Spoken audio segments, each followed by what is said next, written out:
Gabi mga lods, mao niya ang materialis sa pagbuhat o DIY airstone. Ini siya mga lods stream, ilin siya nga sirens, kini sumpay man ni. Ako rin yung gibalik kay itong kinahanglan kanilang bangaga na to siya. Dari bangaga na to. So atong ibang lods kini, yun na lods. Isa ni mga lods, isa ka buo. Lods, focus para makita yun.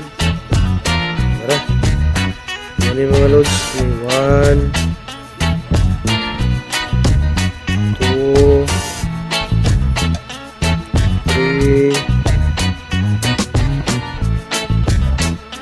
4 5. So kaya lods, itisingan ako 5 lang ka bangag lods, 5 lang ka bangag atong gamiton kay magawas gyapon hangin na ni lods. Okay ra, wala problema.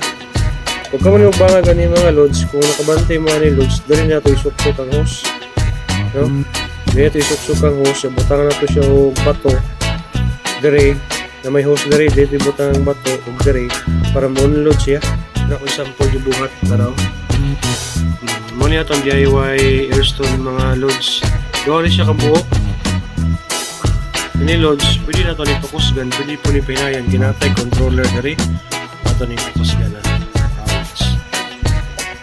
Tara, mga nakabuok lods. Muna siya lods, pero pwede na ito na pinayan lods.